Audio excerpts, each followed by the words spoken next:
water, earth, fire, air. Long ago, the four nations lived in harmony, but everything changed when war tore the world apart. In the Avatar's absence, darkness spread, and unlikely heroes rose to restore balance. Katara of the Southern Water Tribe is one such hero, a compassionate waterbender who became Aang the Avatar's steadfast friend and waterbending teacher. In the original timeline, Katara's loyalty and love for her friends never wavered. But what if one twist of fate changed that? What if Katara fell into the clutches of the Dai-Le, the secret police of the Earth Kingdom's capital, Ba Sing Se, and was turned against those she holds dear?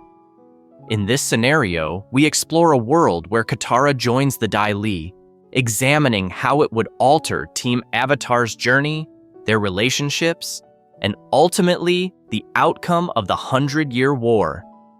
Grab your tea and saddle up on Appa.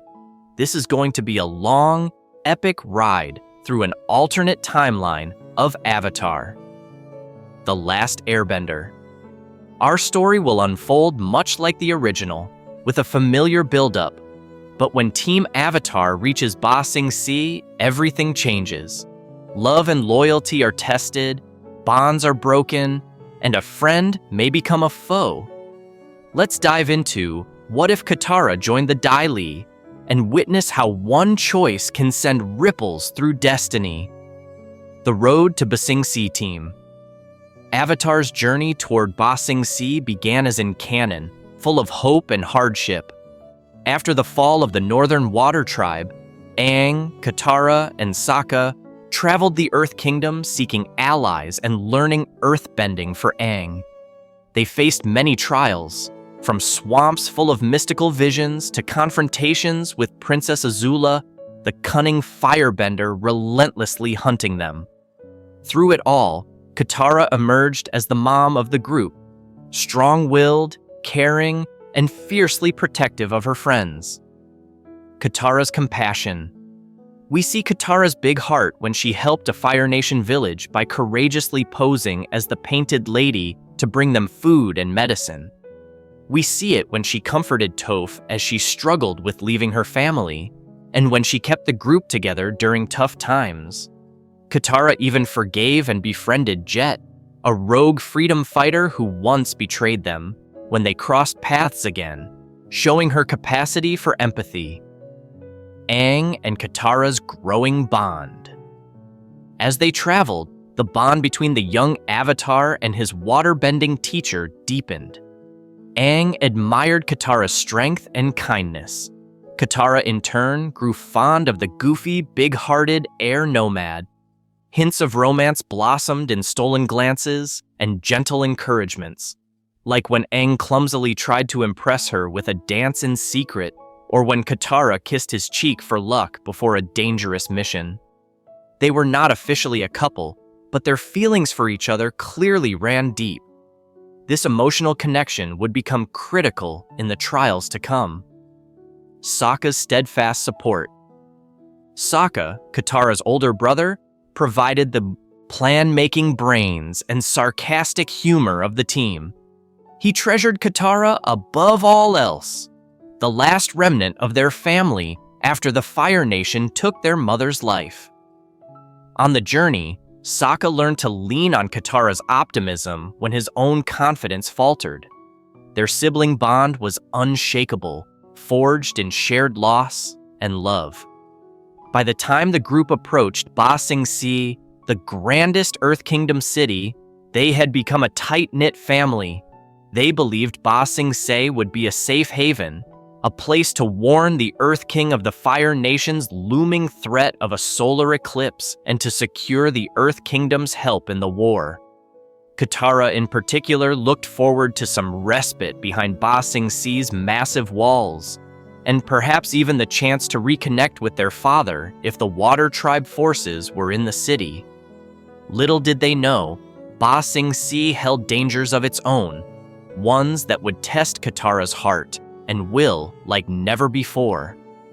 Ba Sing Se, the impenetrable city, was nothing like Team Avatar expected. Upon arrival, they were awed by the enormity of its towering walls and the bustle of life within.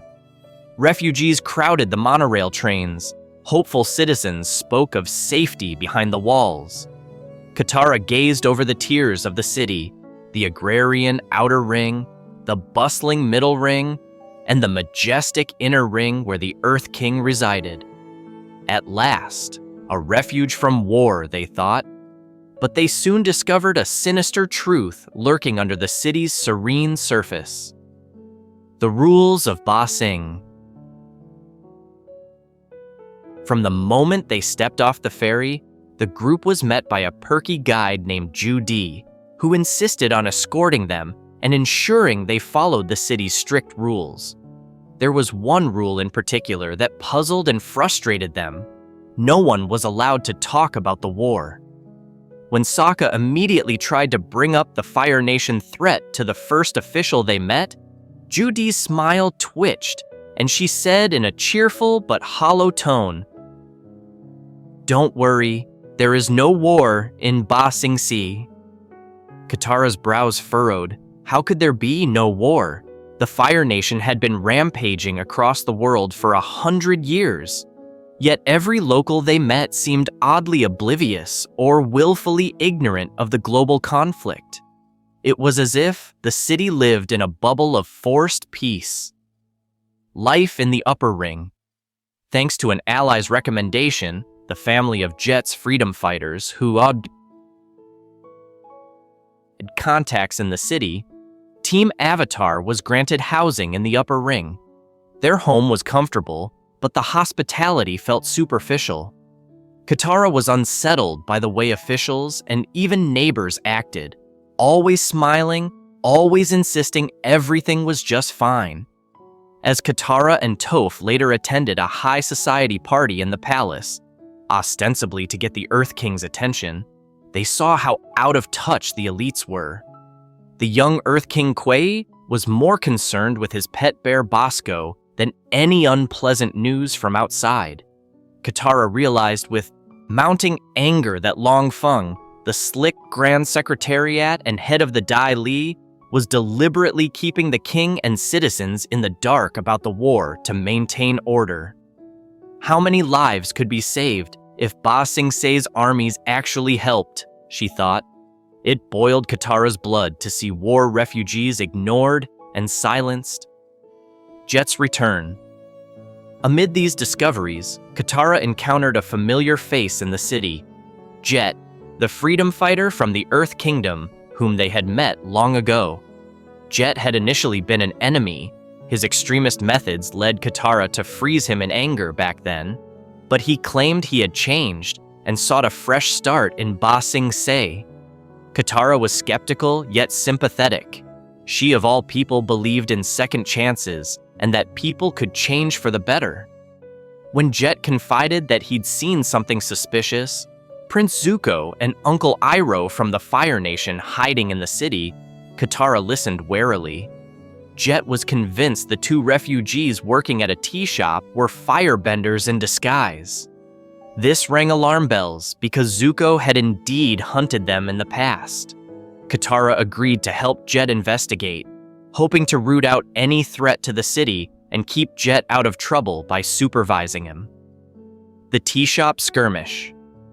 Together, Aang, Katara, and Sokka accompanied Jet to the lower ring to stake out the tea house where Lee and Mushi, Zuko and Iroh's aliases, were working. Sure enough, Jet barged into the shop and accused Zuko of being a firebender. The situation escalated quickly. Jet drew his hook swords, determined to prove his claim by force. Customers screamed and ducked out of the way. Not wanting anyone hurt, and frankly, not caring to get into a public brawl, Katara intervened. She water-bent swiftly from a teapot, dousing Jet in water and freezing him in place to stop his attack. "Calm down, Jet. This isn't the way," she pleaded, but Jet was unrelenting, yelling that he knew the truth. Before the fight could go further, the floor tiles suddenly erupted around them. Agents of the Dai-Le, Stone-faced men in long Earth Kingdom robes and gloves materialized seemingly out of nowhere. Katara felt a shiver as two agents seized Jet by the arms. There was something unnerving about the Dai-Le's quiet efficiency and blank expressions. They announced Jet was under arrest for disrupting the peace. "Wait, he was just upset," Katara protested, trying to explain the misunderstanding. In the commotion, Zuko and Iroh had slipped away, but Katara's concern was now on Jet. As Jet struggled, a Dai-Le agent placed a hand on his forehead and spoke in a low, oddly rhythmic voice. "Everything is going to be fine. There is no war in Ba Sing Se." Instantly, Jet's resistance slackened. His eyes went dull and distant. It was as if he was in a trance. A creeping sense of dread filled Katara. What did they just do to him? "Jet? Jet!" she called, snapping her fingers in front of his face. Jet murmured tonelessly, "There is no war in Ba Sing Se." Katara's heart pounded. Something was very wrong. Before she could act, the Dai-Le earthbended a hole in the ground and dragged Jet down into the dark depths beneath the city streets. They moved with such precision and calm that by the time Team Avatar reacted, Jet and the agents were gone, the earth sealing up behind them. Katara dropped to her knees where Jet had stood moments before, pressing her hands to the cool stone street. She felt helpless and disturbed. "They took him," she whispered, voice shaking with anger. "What are they doing to him?" Aang put a comforting hand on her shoulder. He looked pale and shocked too. None of them had an answer. Katara knew then that Ba Sing Se's sparkling facade hid a rotten core. The Dai-Le were controlling information and people, and now they had Jet in their clutches. Katara's instincts screamed that they had to find Jet and expose what was happening. If not, who knew how many others suffered the same fate? Little did she know, in her quest to save Jet, she would soon become the Dai-Le's next victim. Determined to save their friend and uncover the Dai-Le's secrets, Team Avatar launched an investigation. They followed slim leads, whispers from Jet's freedom fighter friends, Smellerbee and Longshot, who arrived in the city searching for him, rumors of people disappearing after speaking out, and an enigmatic phrase that kept popping up, Lake Laogai. Katara joined Aang, Sokka, Toph, and the freedom fighters in scouring Ba Sing Se's underbelly. Toph's earthbending senses proved invaluable. She detected hidden tunnels and chambers beneath the city. At night, the group sneaked out, evading their ever-watchful Ju-Di guide, who seemed too interested in their every move.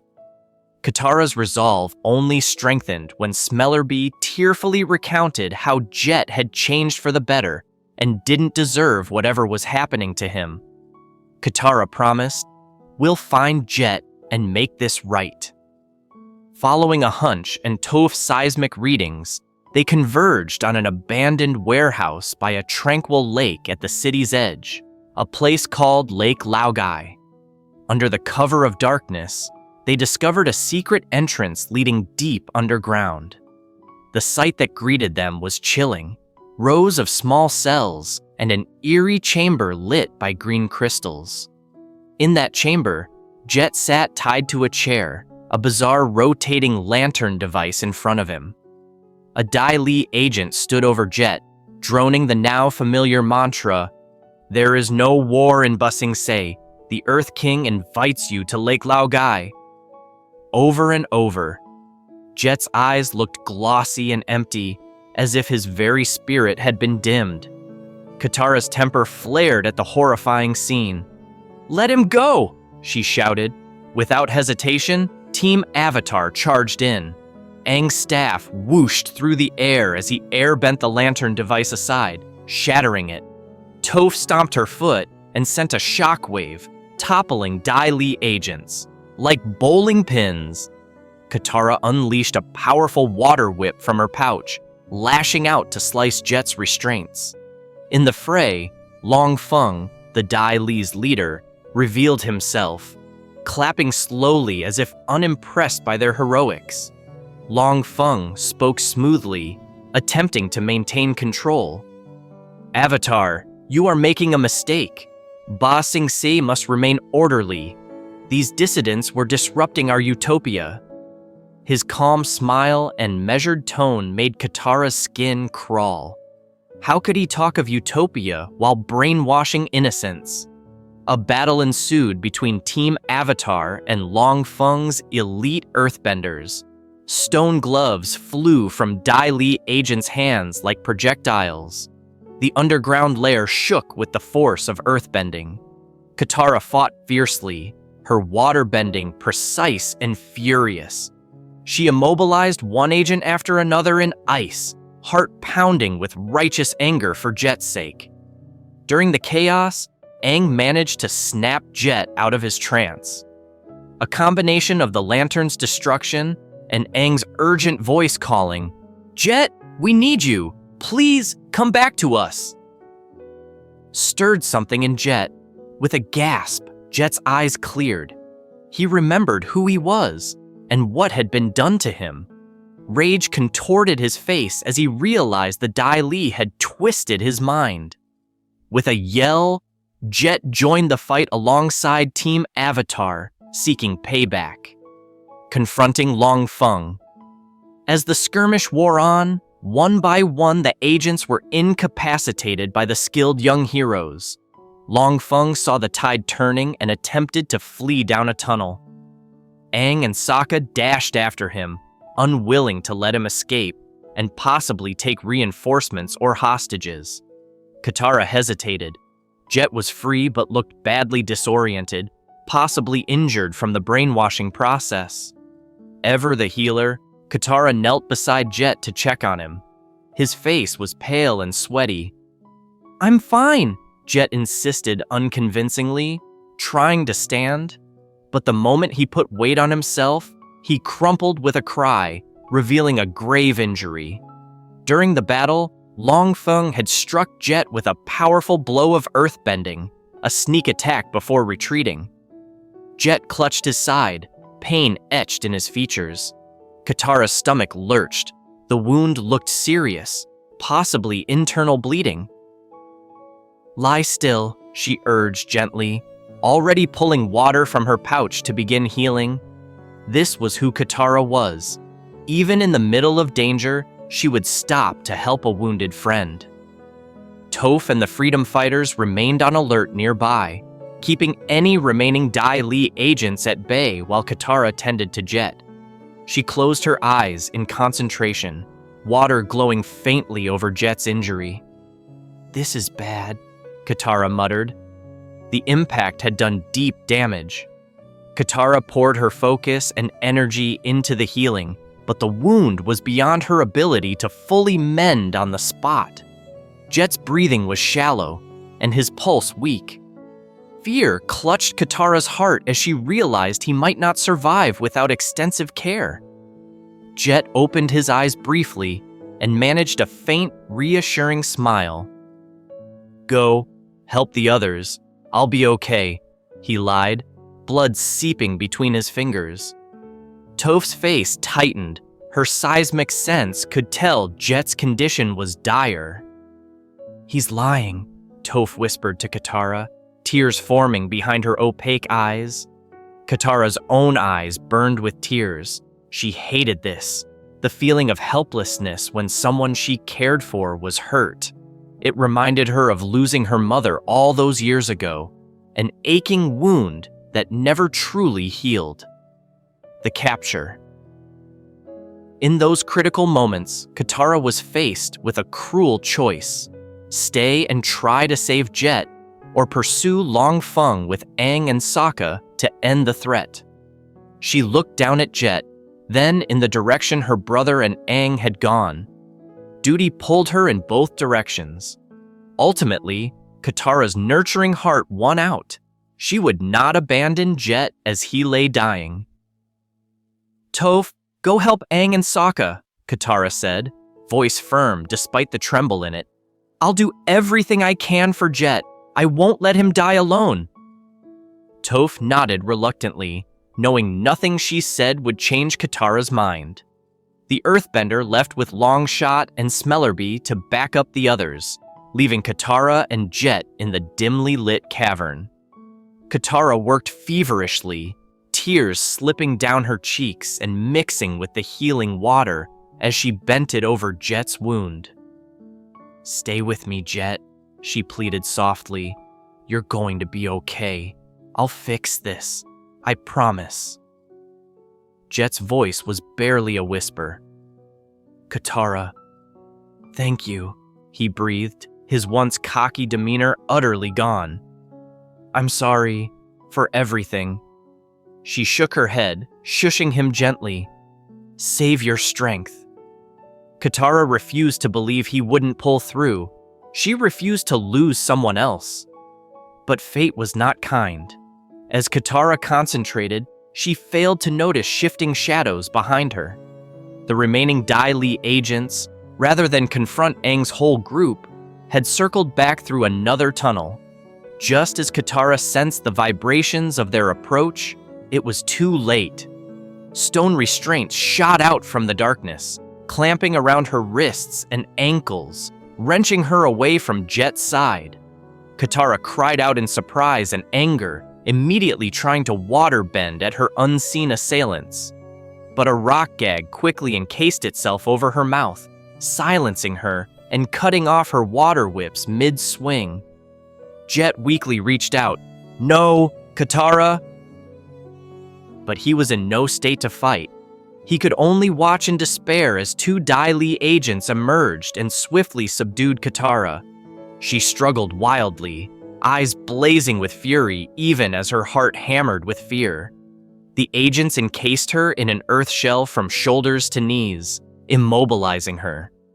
One agent sneered at Jet, who was powerless on the ground. The other spoke in an eerily calm voice. It's over. Come with us, girl, and no one else needs to get hurt.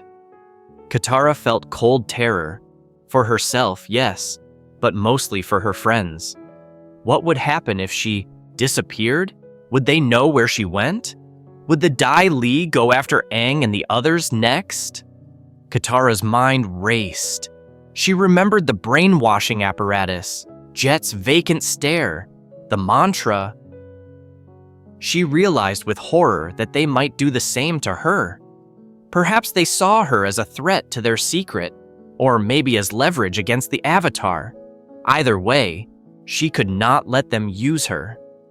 Mustering all her strength, Katara managed to free her mouth briefly with a surge of water from her pouch, spitting out, "You won't get away with this! My friends will... The gag reformed instantly as an agent flicked his wrist, silencing her again. The last thing Katara saw as the agents dragged her away into the darkness was Jet reaching weakly toward her, eyes filled with sorrow. She wanted to reach back, but her limbs would not obey, bound in stone. Then, a sharp blow struck the back of Katara's head, and her world went black. Moments later, Aang, Sokka, and the others returned to the central chamber victorious. Long Feng had escaped, but they'd recovered Appa, Aang's stolen sky bison, and found critical evidence of the Dai-Le's treachery. Their small victory crumbled when they realized Katara was gone. They found only Jet, now unconscious, and Katara's water skin lying abandoned on the floor. Longshot knelt by Jet and sadly confirmed what Katara had feared. Jet's injuries were beyond help.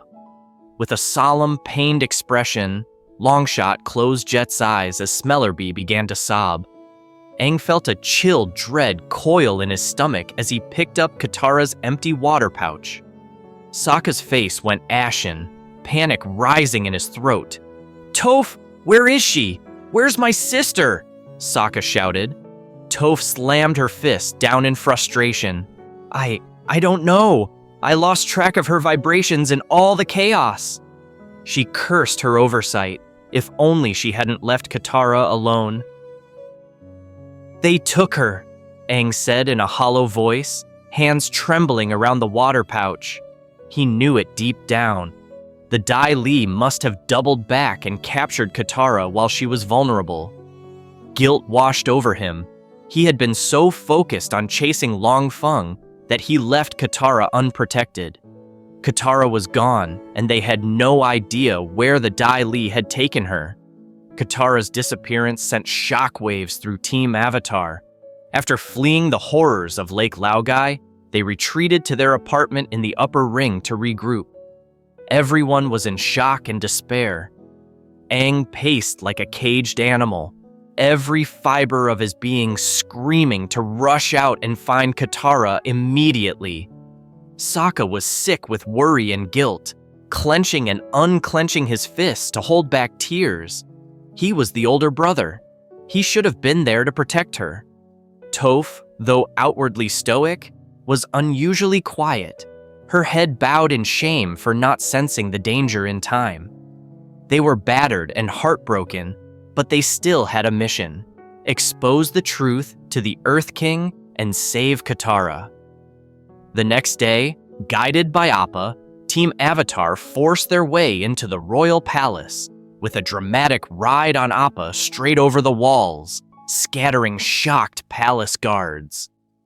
King Kwai was astonished by the intrusion, but even his loyal pet bear Bosco recognized the Avatar and nuzzled Aang in greeting.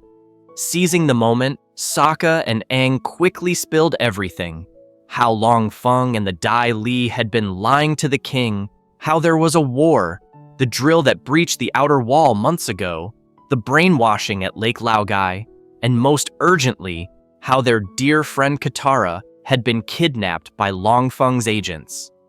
At first, the Earth King struggled to accept that his trusted Grand Secretariat could deceive him. But Toph literally uncovered the truth. She earth-bent the ground to reveal the broken remains of a Fire Nation drill bit that had been buried at the outer wall, physical proof of an attack. Confronted with evidence and the earnest pleas of Aang and his friends, the king finally believed them. "I am so sorry for what you've endured in my city," he said, eyes wide with horror at the revelations. He ordered Long Feng arrested and vowed to help however he could to find Katara. Long Feng's gambit. Long Feng was quickly placed under arrest, but the slippery minister had one more trick. Knowing the Dai-Le agents still answered to him, their loyalty to their leader was fanatical, he devised a scheme even as he sat in a cell.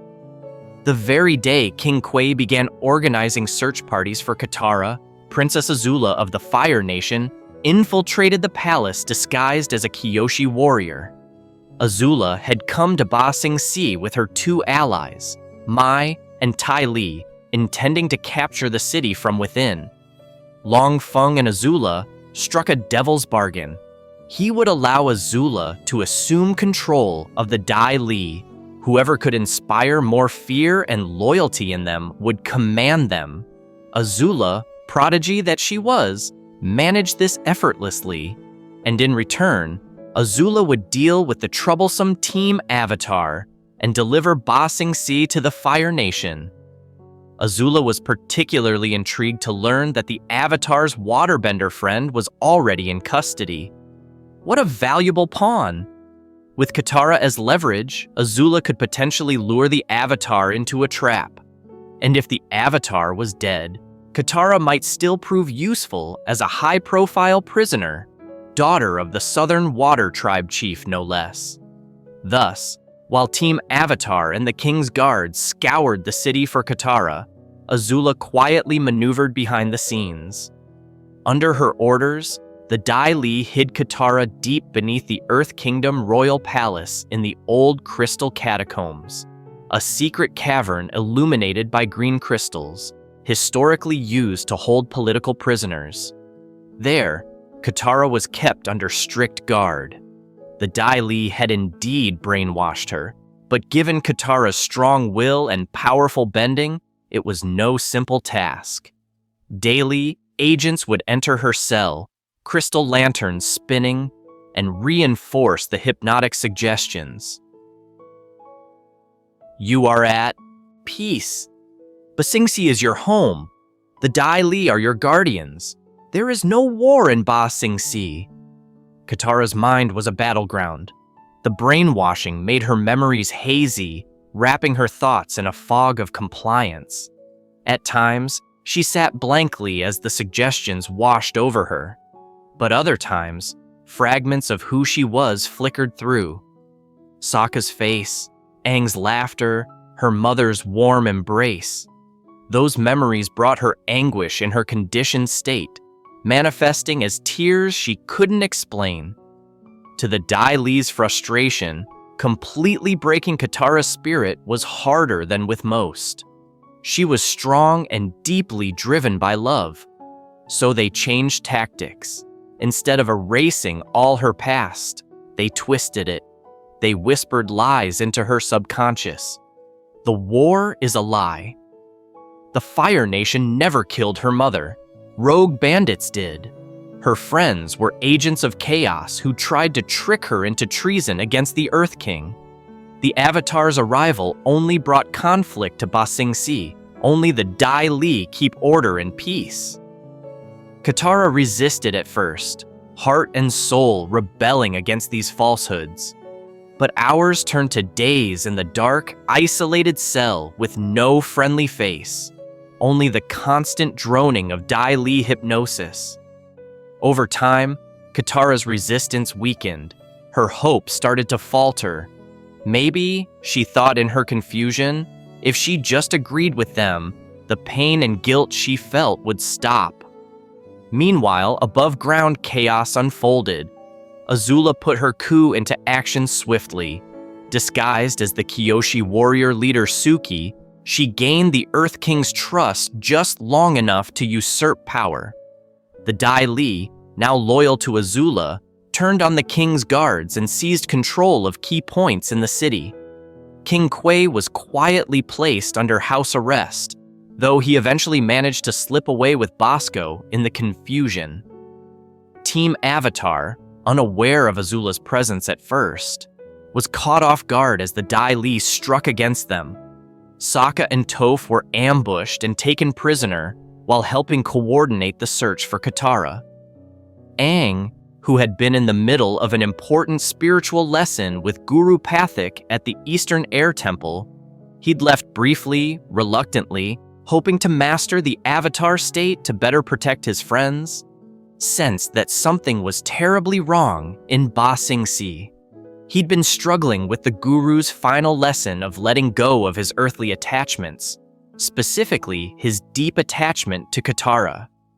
When Aang was hit by a vision of Katara in pain, he made a fateful decision. He abandoned his training early, hopping onto his glider and racing back to Ba Sing Se as fast as the winds would carry him. Aang arrived to find the city in turmoil. He reunited with Iroh, Prince Zuko's uncle, who by now had learned of Azula's presence, sought out the Avatar as an ally.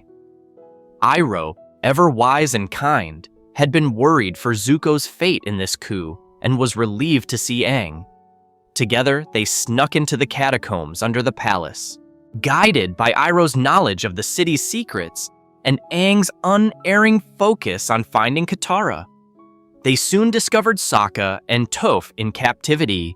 The Dai-Le had bound them in earth cuffs in an antechamber.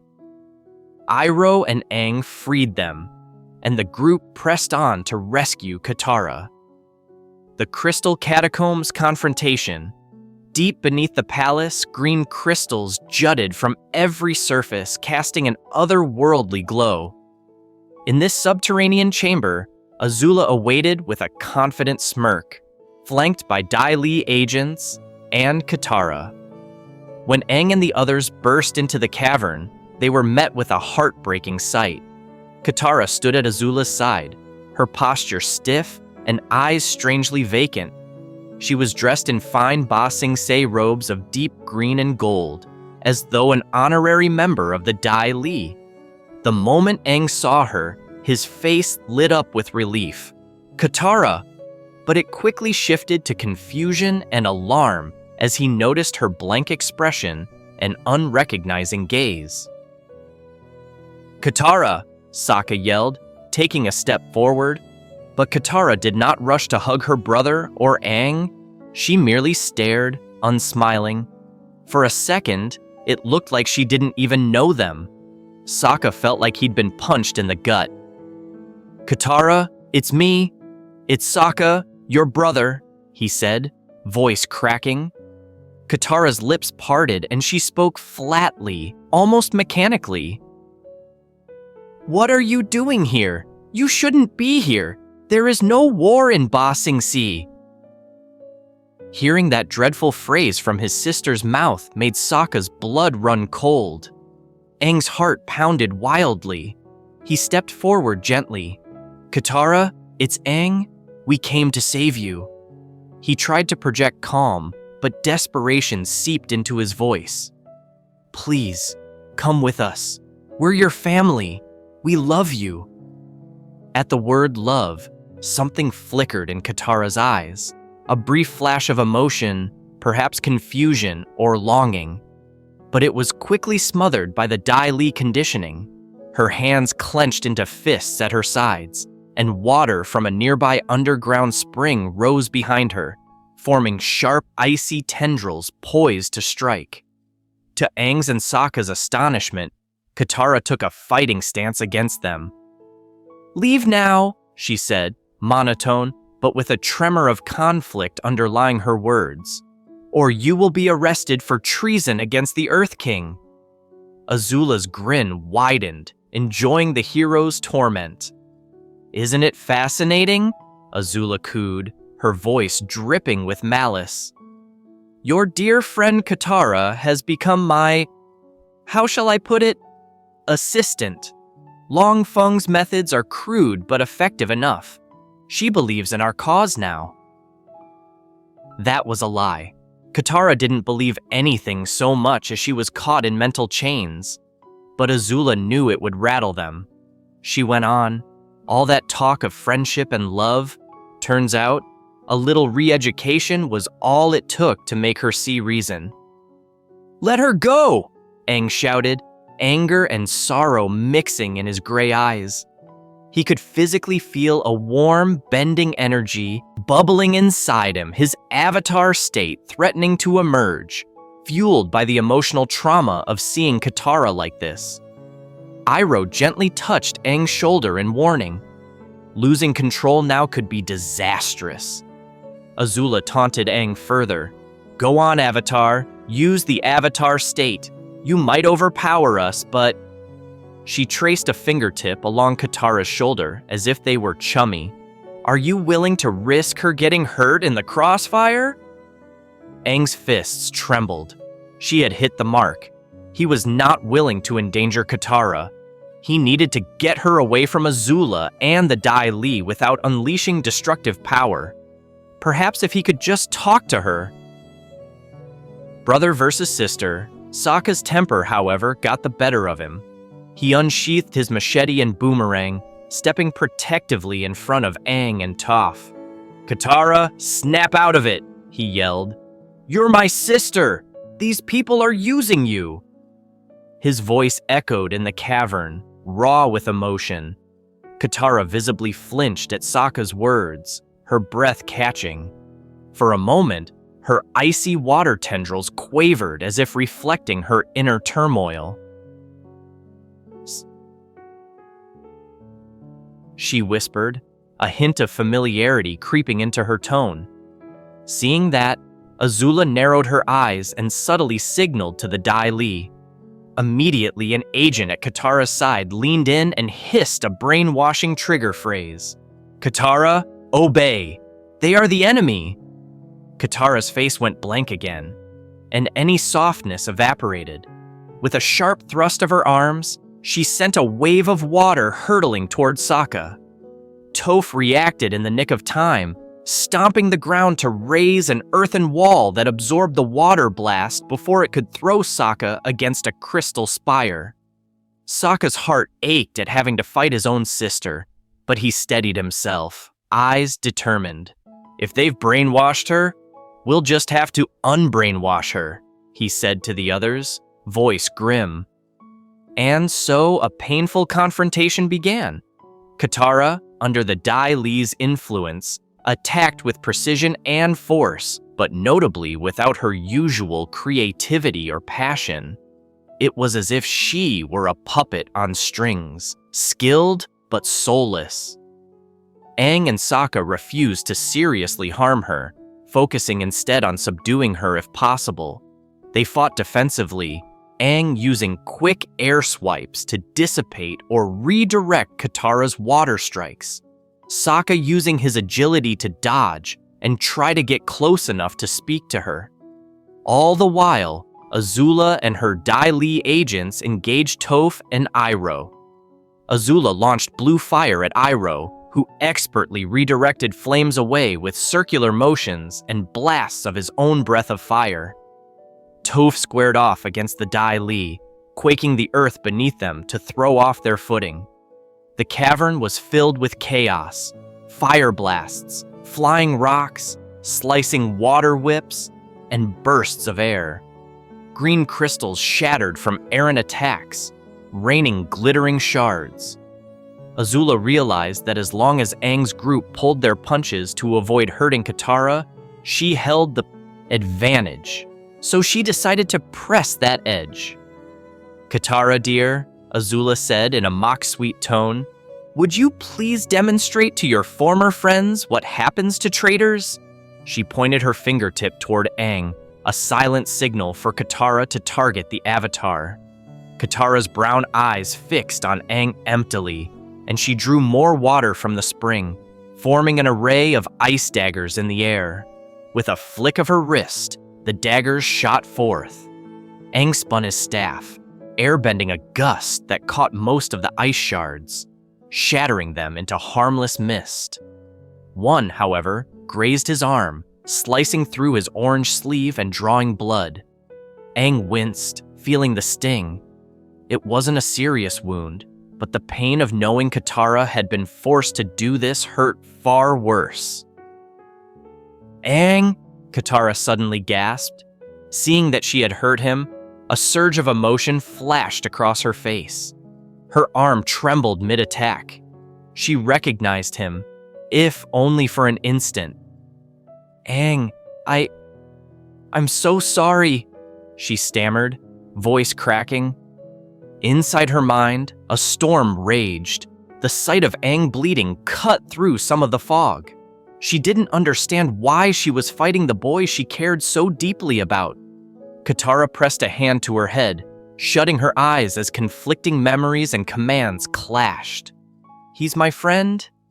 "No, he's the enemy." "I love him." "No, I serve the Dai-Le." Azula's brow furrowed. She could see Katara's conditioning beginning to falter. The waterbender was too emotional, too attached to these people for the brainwashing to hold completely under such stress. Azula decided it was time to end this before Katara switched sides in the middle of the battle. With a fluid motion, Azula broke away from her bout with Iroh and sent a concentrated bolt of blue lightning crackling towards Aang. "If I can't have a loyal waterbender pet, I'll settle for eliminating the Avatar," she hissed. Aang, distracted by Katara's plight, barely had time to react. He started to weave the lightning redirection technique Iroh had once shown him, but his stance wasn't fully settled. In a blur of motion, Zuko, yes, Prince Zuko had also arrived, having broken free of Azula's earlier trap thanks to Iroh's intervention, leapt down into the cavern.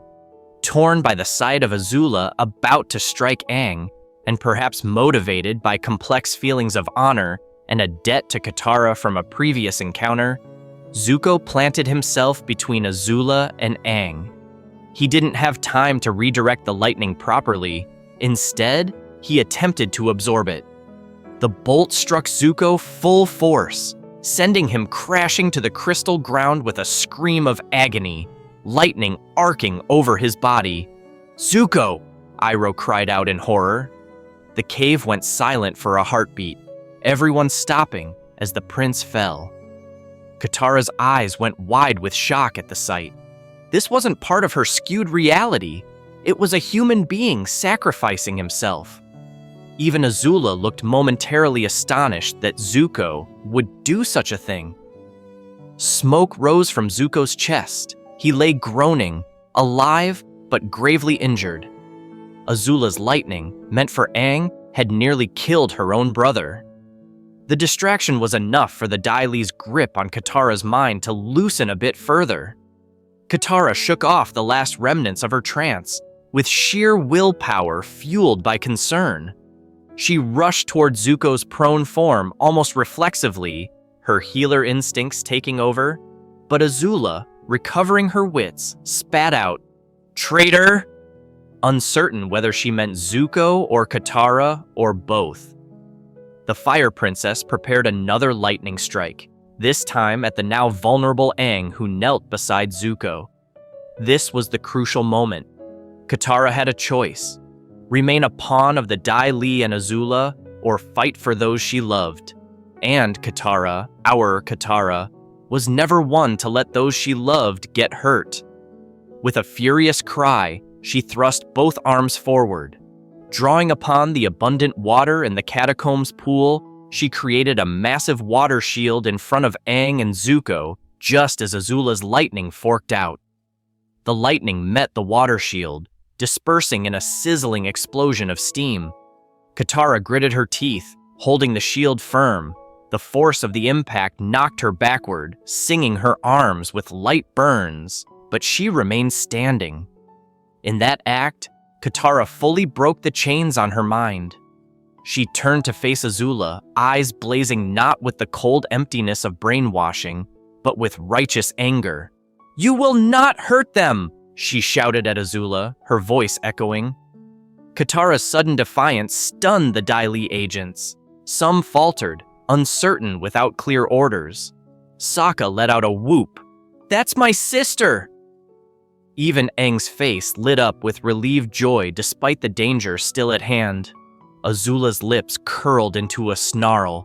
Her carefully crafted plan was unraveling. Still, she was not about to lose composure. "It seems I've lost my pawn," she said, feigning indifference. Azula snapped her fingers, signaling the Dai-Le to attack everyone at once. The cavern erupted in battle again, now with Katara fighting alongside her friends. Katara moved with renewed vigor and determination, focusing her wrath on the Dai-Le who had violated her mind. She and Toph teamed up in a fluid dance of water and earth. Toph would trap an agent's feet in earth, and Katara would knock him out with a swift water blast. Side by side, Sokka and Iroh protected Zuko's unconscious body from any stray attacks. Sokka's boomerang whirling, and Iroh delivering measured fire jabs. Aang, eyes aglow with the Avatar spirit but keeping control, engaged Azula directly, airbending gusts to keep her off balance, no longer as fearful now that Katara was free. Realizing she was outnumbered and her Dai-Le allies were falling one by one, Azula opted for a strategic retreat. She launched herself backward with a burst of flame, somersaulting onto a high ledge. "Enjoy your victory. It won't last," Azula spat, venomously. She hurled down a final barrage of fire to cover her escape. Aang deflected the flames and started to pursue, but Iroh called out, "Let her go! We need to tend to the wounded." Indeed, Zuko's life hung by a thread, and Katara herself was swaying on her feet from exhaustion and the mental strain of breaking free. As Azula disappeared into the darkness, the last Dai-Le agents either fled or were knocked out. At last, the battle was over. Ba Sing Se's coup had failed for the moment, though Azula would undoubtedly regroup. But one thing mattered more than the city right now. Katara was back with her family. Aang approached Katara slowly. She turned to him, her ocean blue eyes brimming with tears, finally clear and present. Aang hesitated, then called softly, "Katara?" as if daring to believe she was herself again. In response, Katara threw her arms around Aang in a tight embrace, sobbing into his shoulder. "I'm so sorry," she wept, her voice muffled. "I'm sorry I hurt you. I'm sorry I left. I tried to fight it. I tried." Aang held her close, tears in his own eyes now. "It's not your fault. We're just so glad to have you back," he whispered, his relief immeasurable. Sokka joined in, wrapping his arms around both of them, and even Toph nudged into the group hug, blinking quickly as though dust was in her eyes. For a long, heartfelt moment, Team Avatar was whole again, alive and together amid the ruin of the Crystal Cave. Their joy was tempered by the groan of a wounded ally. Katara pulled away, wiping her tears, and rushed to Zuko's side where Iroh and Sokka had laid him flat. The lightning strike had burned Zuko badly. His breathing was shallow. This was the same prince who had chased them across the world, who had caused them so much trouble, but he had risked his life to protect Aang, and indirectly, her.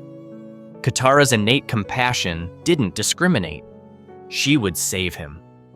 Katara reached for the ornate pendant tied around her neck, a small vial containing the sacred water from the North Pole's spirit oasis, the very water she'd been saving for a special healing.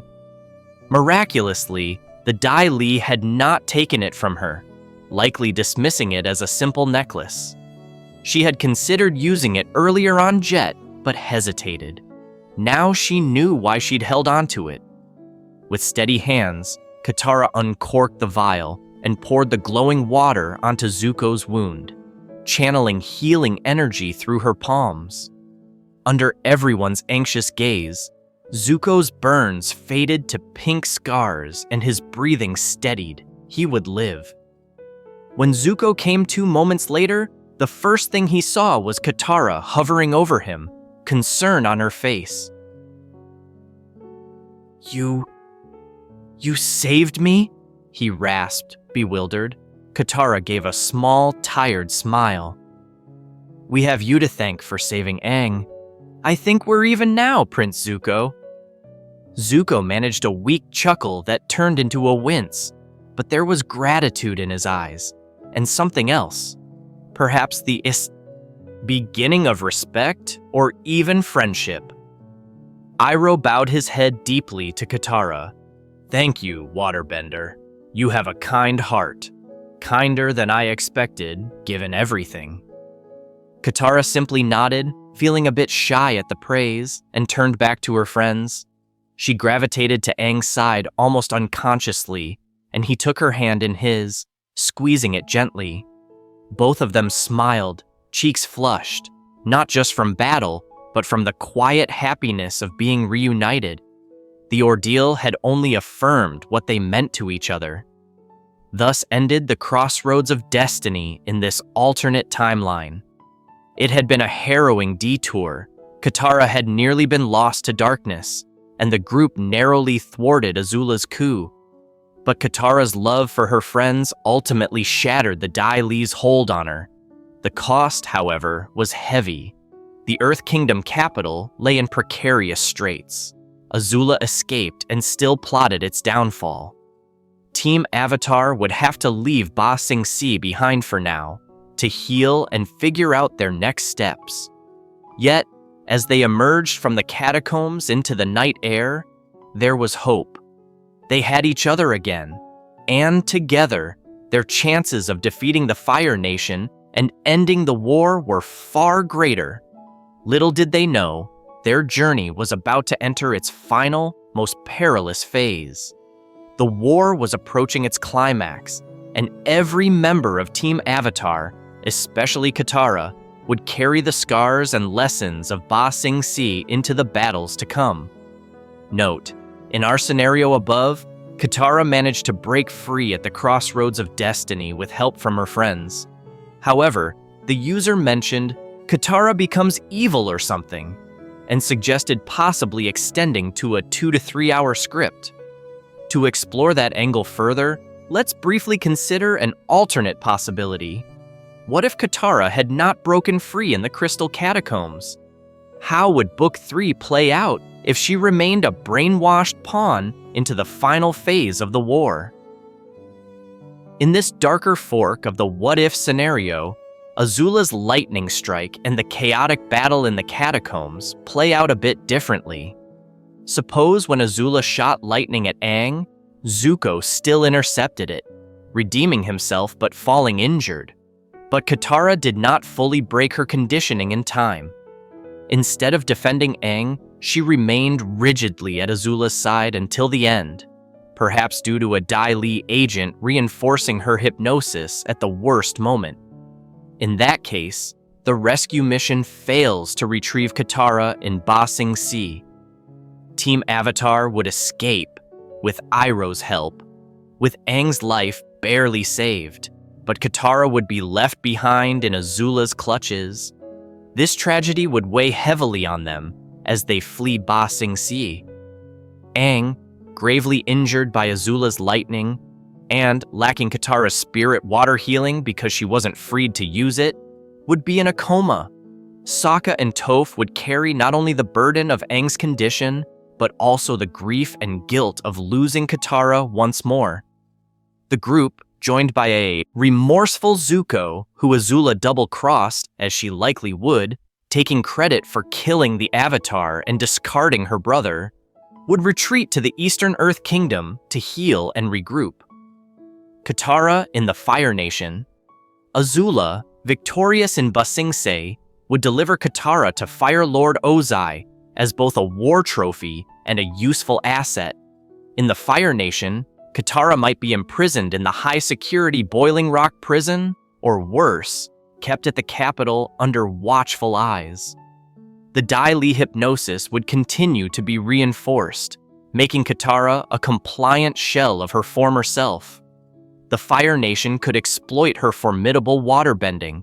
Imagine Ozai or Azula unleashing Katara as a weapon against any who opposed them. The once compassionate healer might be commanded to do terrible things in the name of the Fire Nation, each act burying her true self deeper under layers of trauma and guilt.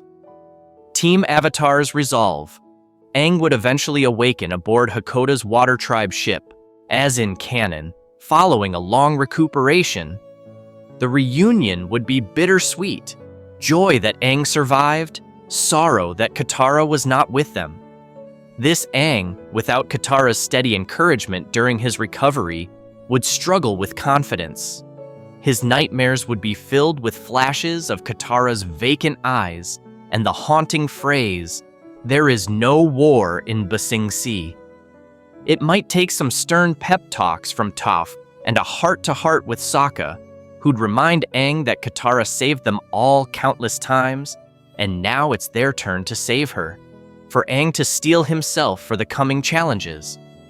When Zuko later defects from the Fire Nation, realizing his true path is to help the Avatar restore balance, his knowledge becomes invaluable. Zuko would inform the team of Katara's location and condition, perhaps confessing with shame that he saw her being kept a prisoner by Azula. This galvanizes Sokka and Aang. Rescuing Katara becomes just as high a priority as stopping Ozai's plans. It's personal now for all of them. Infiltrating the Boiling Rock. Sokka and Zuko might undertake a daring infiltration of the Boiling Rock, the highest security prison, believing Katara could be held there alongside other important prisoners, like Suki, the Kyoshi warrior leader, and Hakoda if he were captured during the failed solar eclipse invasion. Through clever disguises as guards, Sokka's quick thinking, and Zuko's insider knowledge of Fire Nation protocol, they would search the volcanic prison for Katara. Eventually, they'd find her in a special isolated cell kept cold and dry to hinder her waterbending. Seeing his sister in such a state, restrained, blank-eyed, barely responding, would nearly break Sokka's heart. Zuko, too, would be struck by the cruelty inflicted on her, and perhaps deep down, extra determined to help free her because of the gentle moment they could have shared in another timeline, in the catacombs, had things been different. The rescue would not be simple. At first, Katara might even resist, sounding an alarm under orders from her captors. But Sokka would come prepared, perhaps bringing along their mother's necklace, which Katara lost long ago and Aang recovered for her in Book 1. Sokka holding out Kia's cherished necklace to Katara, begging her to remember, could be the emotional key. Katara, Mom's necklace, remember who you are, remember us, he'd plead, tears in his eyes. The sight of that small blue pendant and the flood of childhood memories it invokes might finally crack the dam in Katara's mind. In a dramatic moment, Katara would snap out of her trance with a gasp, much like waking from a long nightmare. Overwhelmed, she'd collapse into Sokka's arms, sobbing as reality and all the pain of what she'd been forced to do comes crashing back. There's no time for a gentle reunion, though. Guards are coming. Zuko, Sokka, and possibly Suki, who they free along the way, would have to fight their way out, half carrying Katara, who is weak and mentally reeling. Only once they commandeer a gondola, as in the original Boiling Rock escape, or perhaps Appa swoops in for a quick extraction, would Katara truly be safe. Flying away from the prison, Katara would cling to her brother, trying to steady her breathing, her mind slowly clearing. When she finally sees Aang again, back at the rendezvous point, maybe the Western Air Temple or another safe haven, it's an emotional explosion. Aang rushes to her, but then hesitates, unsure if she's all right, if she even wants to see him after all that's happened. Katara answers by closing the gap and embracing him tightly. Both of them cry tears of relief. Aang whispers apologies for not saving her sooner. Katara, in turn, apologizes for any hurt she caused under the brainwashing. There is nothing to forgive on either side, only healing to be done. With Katara rescued and slowly recovering her sense of self, Team Avatar's spirit is renewed. Katara's presence is a balm on everyone's weary hearts. Even as she grapples with trauma, nightmares of the brainwashing sessions, guilt over actions she was forced to commit, her friends and loved ones support her. Zuko, now accepted into the group, thanks in large part to helping save Katara, earns Katara's forgiveness and friendship. In fact, he becomes someone she can talk to about dealing with guilt and regaining honor, given his own journey. Confronting the trauma.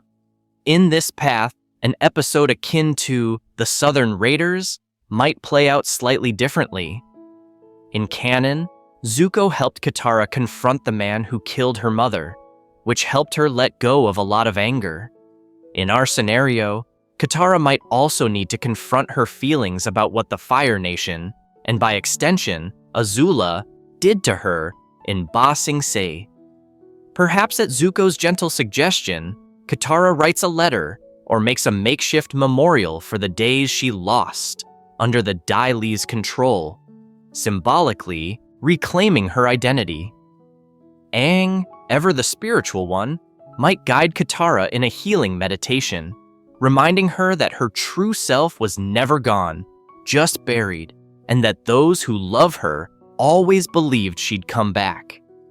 These moments of emotional catharsis strengthen Katara and Aang's bond further. The tenderness between them grows. If it hadn't been obvious before, it's clear now that they deeply love each other.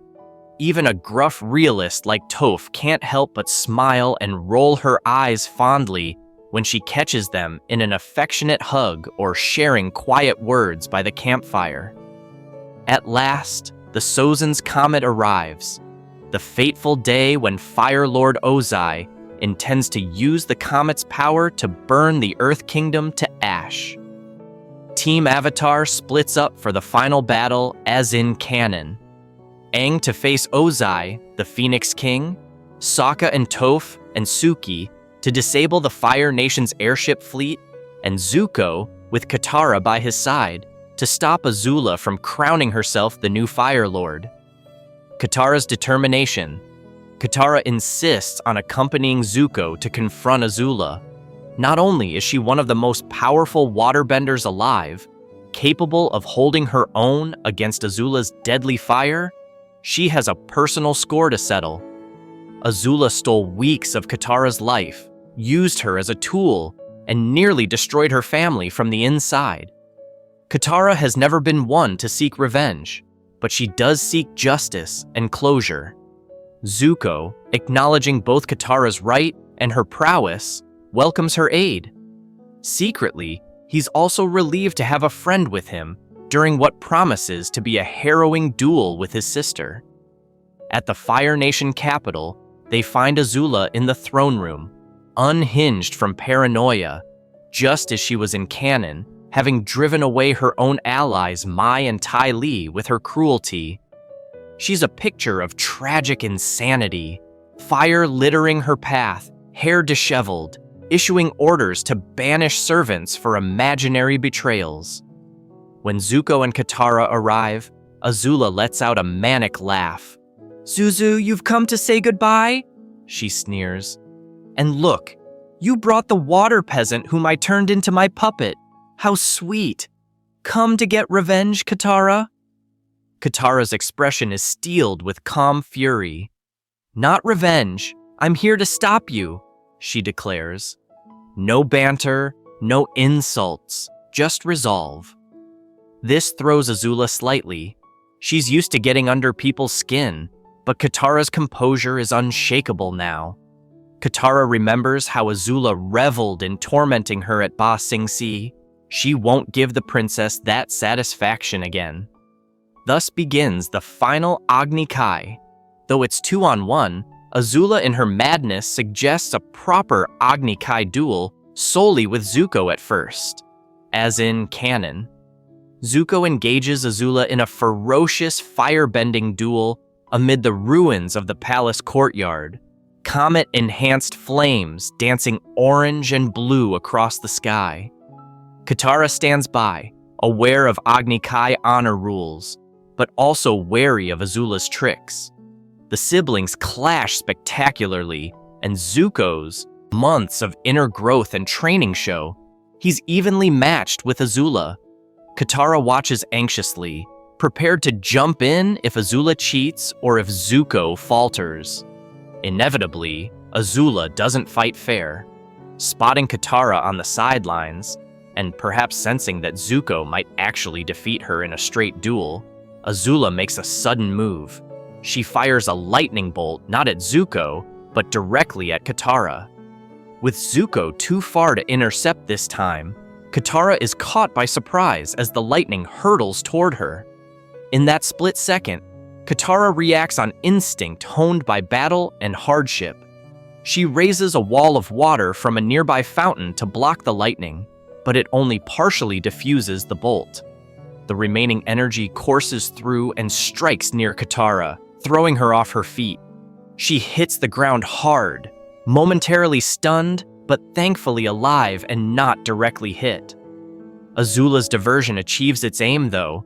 Zuko, seeing Katara in danger, cries out and diverts his attention, running toward Katara. Azula uses the opening to shoot another lightning blast, this one squarely at Zuko. Mirroring what occurred in canon, Zuko takes the lightning meant for someone else. It zaps into him, and he collapses with a cry, smoke rising from his body. He had learned the technique to redirect lightning, but doing so in a panic to save Katara left him vulnerable. Katara, recovering from the knockback, witnesses Zuko fall. "No!" she screams, horror and fury mixing in her chest. Azula advances on Zuko's twitching form, lightning crackling at her fingertips for a finishing blow, and Katara knows it's now up to her to end this. Katara springs into action, utilizing the nearby pools and pipelines that run through the courtyard. She dodges Azula's wild fire blasts, showing tremendous agility and control, even as her opponent is supercharged by the comet. Azula's sanity is fraying completely now. She hurls fire indiscriminately, shrieking with rage. Katara remains cool under pressure. She notices a decorative stream flowing through the courtyard, leading to a drainage grate beneath Azula's feet. Formulating a plan, Katara goes on the defensive, drawing Azula further away from Zuko while keeping herself just out of lethal reach. At the right moment, Katara freezes the ground under Azula into slick ice, tripping the Fire Princess and momentarily throwing her off balance. With a swift motion, Katara then raises both arms and causes a surge of water to burst from the ruptured streams around. In a breathtaking display, she forms a massive, serpent-like water whip that coils around Azula. Before Azula can generate flame to break free, Katara performs an advanced technique. She freezes the water instantly. Azula is caught, encased in ice chains, her arms pinned to her sides, her fire snuffed out. Azula thrashes and screams, her golden eyes wide with denial as she realizes she's been beaten. The once fearsome princess collapses to the ground in a sobbing heap once Katara's ice binds her to a metal grate. It's a pitiable sight, Azula shrieking and breathing fire uselessly as tears of frustration streak her face. Katara stands over her, chest heaving from exertion, but gaze firm. It's done. She has defeated the one who caused her so much suffering. Katara immediately rushes to Zuko's side. He's severely hurt, but just conscious enough to see that Azula has been neutralized. "You did it," he mumbles weakly to Katara, a small, proud smile on his lips, before fainting from pain. Katara, not missing a beat, summons water to begin healing Zuko's injury, at least enough to stabilize him. As she works, her hands steady and glowing with water over Zuko's chest, she looks over at Azula's collapsed form. There is no triumph on Katara's face, only a somber sense of closure. "It's over," she whispers, perhaps more to herself than anyone, as much about her own nightmare as about Azula's defeat. The war at long last comes to an end. Aang fulfills his destiny by confronting Fire Lord Ozai and, in a display of mercy and cosmic power, stripping Ozai of his firebending rather than taking his life.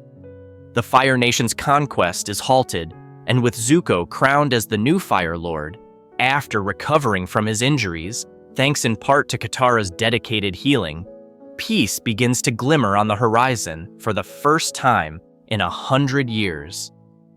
For Team Avatar, and especially for Katara, the journey home is as much about healing as it is about celebration. The trauma of Ba Sing Se and the Dai-Le's brainwashing doesn't vanish overnight. Katara sometimes wakes in the middle of the night from nightmares of stone walls and that hypnotic phrase looping in her head. In those moments, Aang is there beside her, offering comfort, sometimes with gentle words, other times just silently holding her hand until her trembling subsides. Sokka too keeps a close eye on Katara. He no longer teases her about being overprotective, because he understands now how close he came to losing his little sister. Often, he'll crack a goofy joke at breakfast just to see her smile, or suddenly pull her into a one-armed hug, mumbling, "Just 'cause," to which Katara lovingly rolls her eyes. In turn, Katara helps the others heal their emotional wounds. Aang carried guilt for leaving his training and feeling responsible for what happened. Katara reassures him again and again that he saved her in the end, and that none of them are perfect. They all simply did their best in impossible circumstances. Through forgiving each other and themselves, their bonds grow even stronger. When they return to the Southern Water Tribe to help rebuild, now that the war is over, Katara stands proudly by Sokka and their father Hakoda as they reunite their people. She becomes a hero of her tribe, known not just as the last waterbender of the South, but as one of the key figures who helped end the war. Tales quietly circulate of how she endured unspeakable trials in Ba Sing Se, yet emerged resolute and compassionate as ever.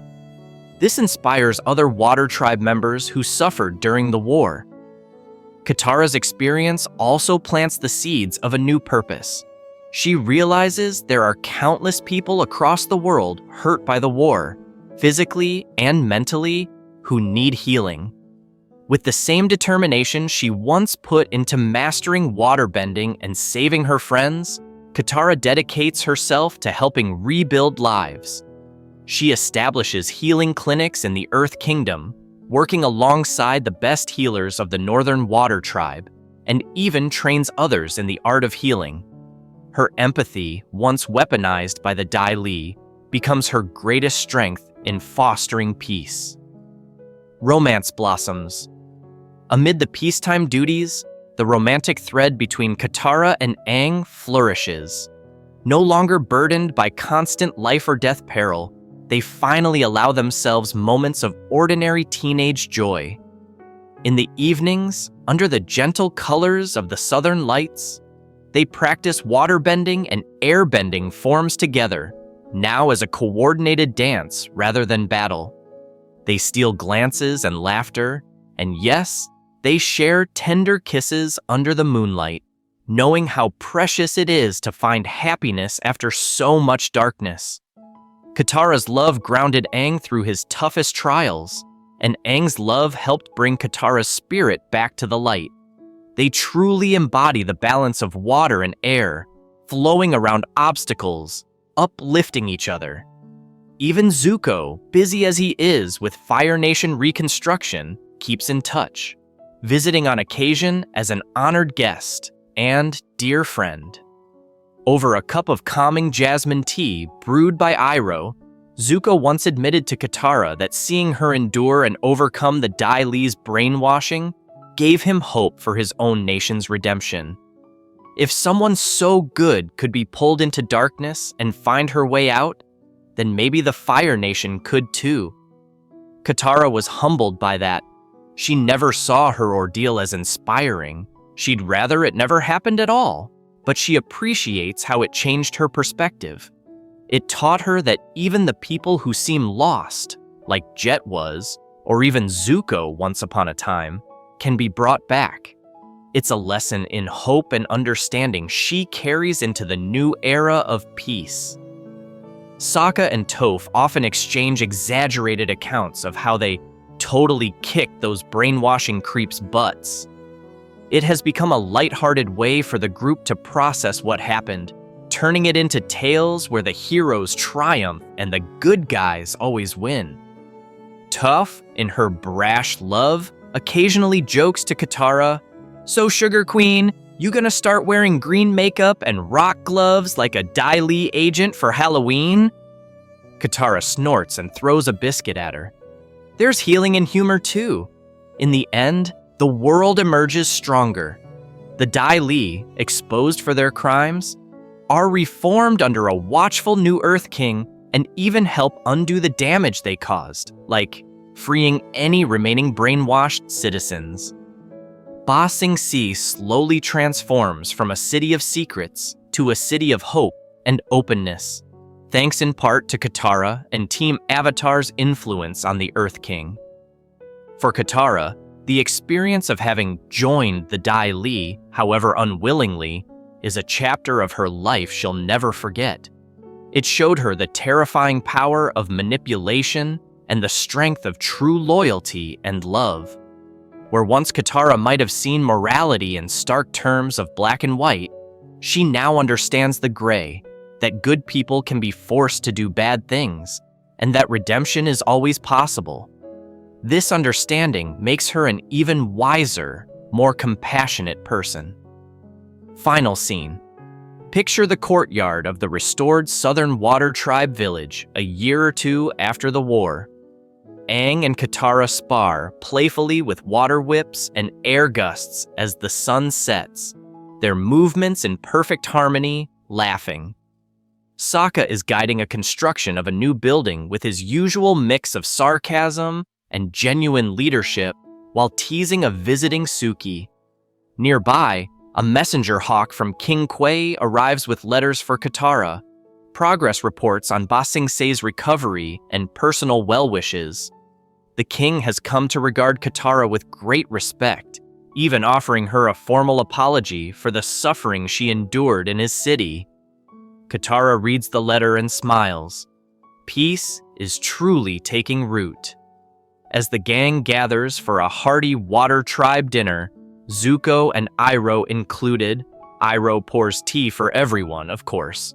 Katara takes a moment to look around at the faces of those she loves. She realizes that despite the dark detour her life took, she wouldn't trade this moment for anything. They made it. Together. The family she found and fought for is intact and happy. Aang catches her eye and tilts his head, silently asking if she's okay. Katara simply reaches out and intertwines her fingers with his, giving a reassuring squeeze. Then she raises her glass of tea to make a toast. To friendship, she says, her voice clear and sincere, to love, and to never letting evil tear us apart again.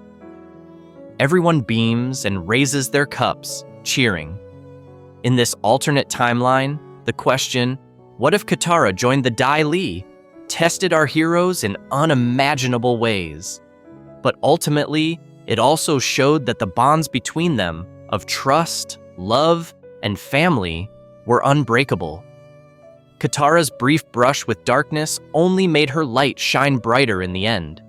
The world was saved from the Fire Nation, and Katara's journey from waterbender of the Southern Tribe to a key figure in a new era of peace was complete. Thus, even in a reality where Katara was forced onto a darker path, the enduring virtues of the Avatar world, hope, forgiveness, and unity prevail. The waterbender who nearly became a pawn of evil rose back up to become a healer of nations, proving that no force, not even the Dai-Le's brainwashing or Azula's cunning, could permanently extinguish the goodness in her heart. The end.